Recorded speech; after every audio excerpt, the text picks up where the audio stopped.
We, as Americans, have the capacity now, as we've had in the past, to do whatever needs to be done to preserve this last and greatest bastion of freedom. The federal government is the only entity left with the resources to jolt our economy back into life. He's a real nowhere man, sitting in his nowhere land, making all his nowhere.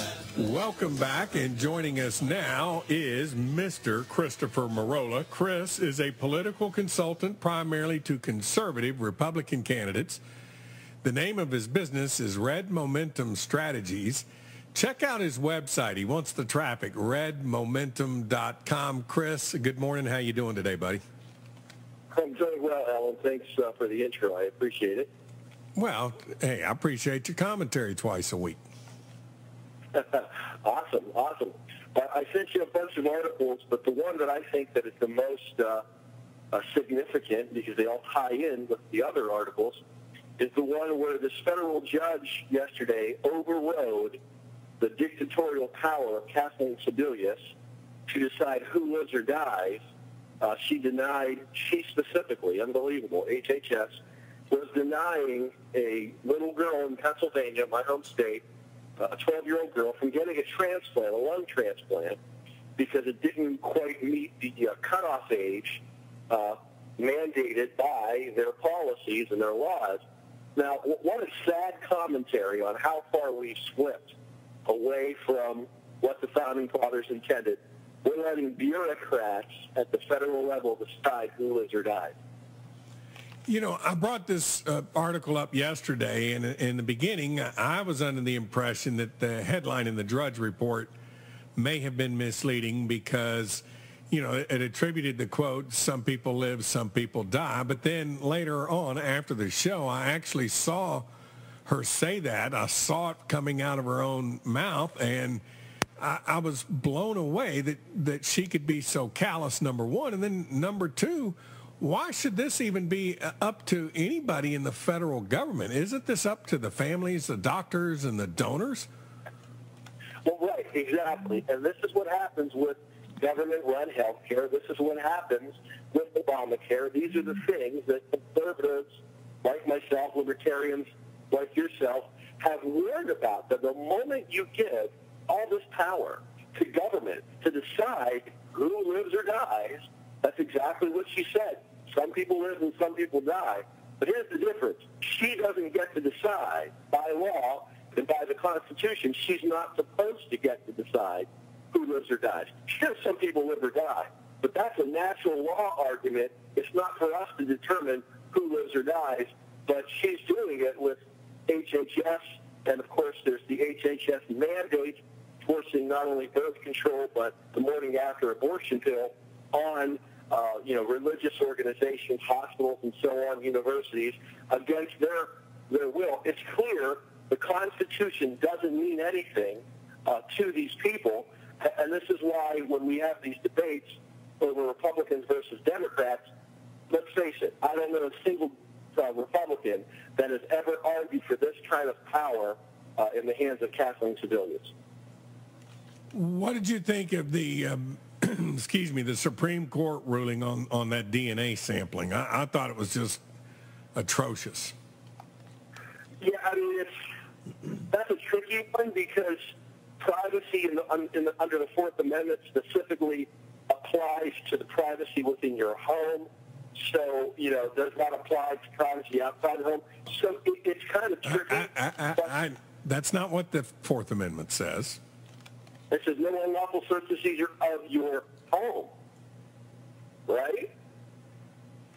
Well, without a search warrant. Let me pull it up and I'll read it to you, but go ahead.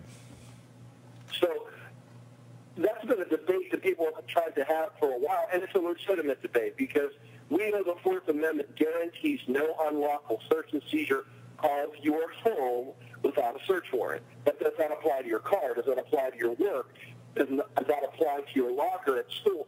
So that's a touchy one. That was a tough one. I would like to see Congress settle, in law, codify in law what they believe these rules should be concerning privacy outside of your home. But getting back to what I was saying before, this is why I still stay with the Republicans, because I believe at least half... Okay, nope. Let me read it to you. Yeah. The right of the people to be secure in their persons, comma, houses, comma, papers and effects against unreasonable searches and seizures shall not be violated, and no warrants shall issue, but upon probable cause supported by oath or affirmation, and particularly describing the place to be searched and the persons or things to be seized. So persons, houses, papers, and effects. This 5-4 or the Supreme Court, to me, threw out the Fourth Amendment the other day. Well, that's what I was referring to, the home. It specifically mentions houses or your home property. We know that for sure. I'm reading it to you, and it also sets out to secure in their persons. That DNA, that's my person. So this Supreme Court, in my opinion, has joined the rest of this federal government, which at this point I would have to describe as being tyrannical.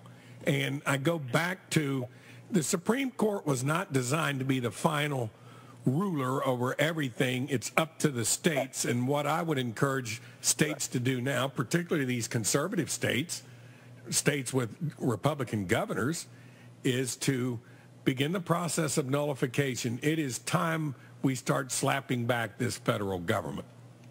You're absolutely right that the Supreme Court was not supposed to be the arbiter of what is right and what is constitutional. And that's a dangerous precedent. I hear people saying that all the time. Believe it or not, we're not supposed to have three equal branches of government. Not at all. Congress was supposed to be the one that had power.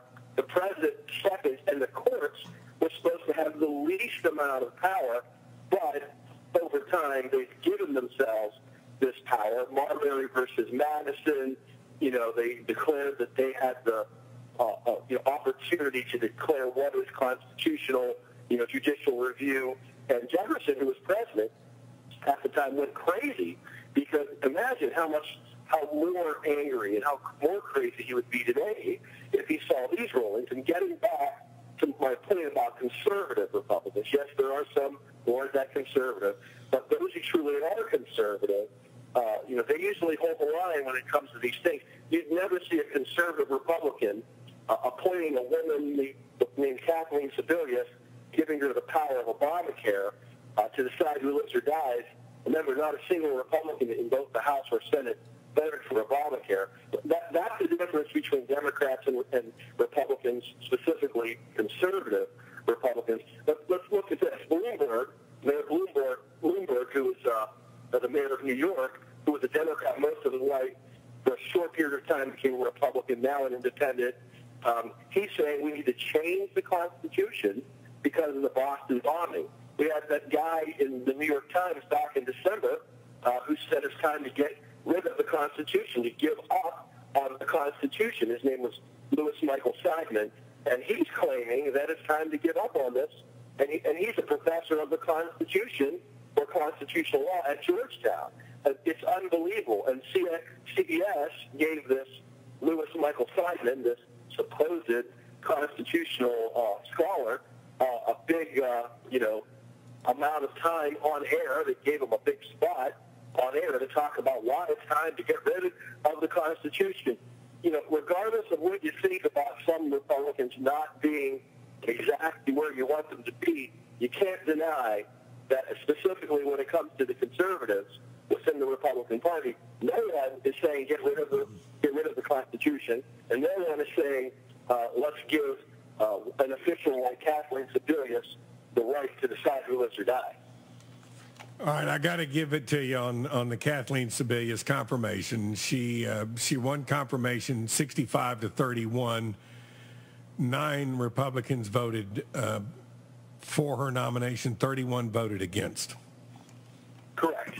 And there are obviously some that abstained because I think of course, when she got appointed, there was a 60-40.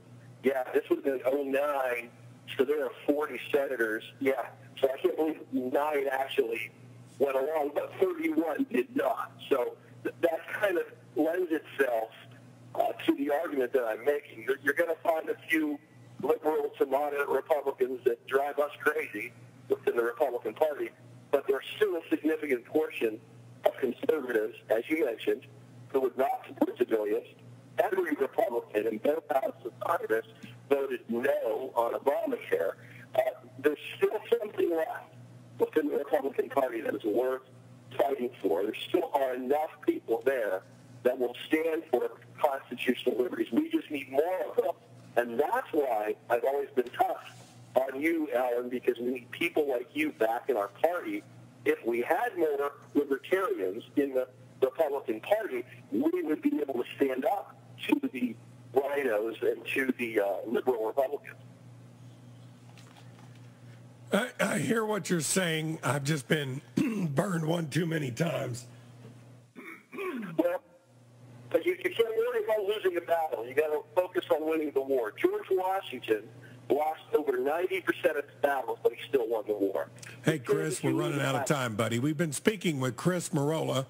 Chris, again, his website is redmomentum.com. Chris, have a good weekend. Have a good